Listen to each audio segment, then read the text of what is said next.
আলহামদুলিল্লাহ আলহামদুলিল্লাহ হামিদাও অমুসল্লিয়াও অমুসল্লিমা আম্মা বাদ।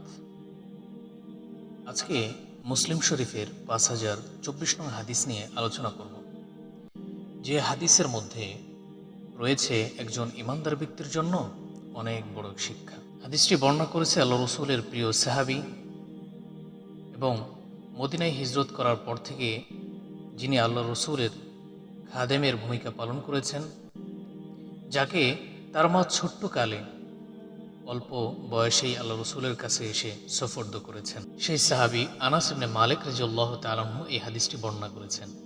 তিনি বলেন, ইনতালাকা রাসূলুল্লাহ সাল্লাল্লাহু আলাইহি ওয়াসাল্লাম ওয়া আসহাবুহু হাত্তা সাবাকুল মুশরিকিনা ইলা বদরিন। আনাস রাদিয়াল্লাহু তাআলা আনহু বলেন, রাসূল করিম সাল্লাল্লাহু আলাইহি ওয়াসাল্লাম স্বীয় সহচর বৃন্দদের সাথে অর্থাৎ সাহাবীদের সাথে রওনা দিলেন। পরিশেষে মুশরিকদের পূর্বেই তারা বদর স্থানে পৌঁছে গেলেন।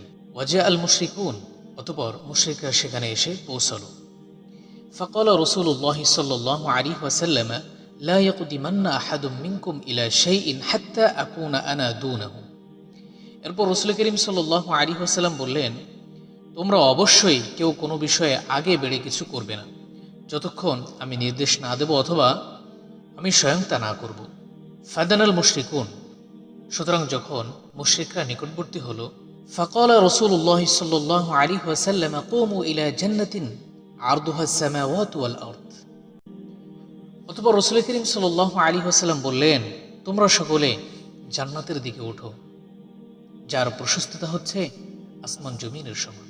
ক্বালা, বর্ণনাকারী সাহাবী আনাস রাদিয়াল্লাহু তাআলা বলেন, ইয়াকুলু উমাইর ইবনে আল-হুমার আল-আনসারী ইয়া রাসূলুল্লাহ জান্নাতুন আরদুহা আস-সামাওয়াতু ওয়াল আরদ।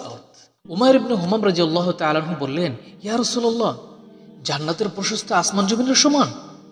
ক্বালা নাম, রাসূল করিম সাল্লাল্লাহু আলাইহি ওয়াসাল্লাম বলেন, হ্যাঁ, আসমান জমিনের সমান। ক্বালা বাখিন বাখিন, তখন উমাইর ইবনে হুমাম বলল, আহ, বাহ বাহ, চমৎকার চমৎকার, ওয়া অসাধারণ। ফাকাল রাসূলুল্লাহ সাল্লাল্লাহু আলাইহি ওয়াসাল্লাম মা ইয়াহমিলুকা আলা কওলিকা বাখিন বাখিন। হে উমাইর, কোন জিনিস তোমাকে বাহ বাহ বলতে উদ্বুদ্ধ করো, বাহ বাহ বলতে উদ্বুদ্ধ করলো? ক্বালা লা ওয়াল্লাহি ইয়া রাসূলুল্লাহ ইল্লা রাজা আন আকুনা মিন আহলি। রাসূল করিম সাল্লাল্লাহু আলাইহি সাল্লামকে উমাইর ইবনে হুমাম তখন বলল, ইয়া রাসূলুল্লাহ, আল্লাহর শপথ নিয়ে বলতেছি, একমাত্র জান্নাতের আশায় বাহ বাহ বলতে আমাকে উদ্বুদ্ধ করেছে। ক্বালা, রাসূল করিম সাল্লাল্লাহু আলাইহি সাল্লাম বললেন, ফাইন্নাকা মিন আহলিহা, তুমি জান্নাতের অধিবাসী।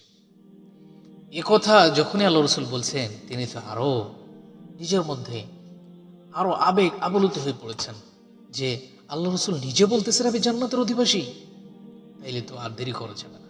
ফাখরাজা তামারাতিম মিন করনিহি ফাজআলা ইয়াকুলু মিনহুন্না। অতঃপর তিনি তার তনুর থেকে কিছু খেজুর বের করলেন, বের করে খাওয়া শুরু করলেন।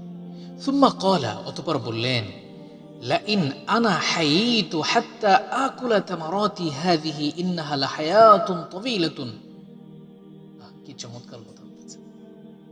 এই কথাটাই তো বেশি ভাবিয়ে তোলার মতো বিষয়।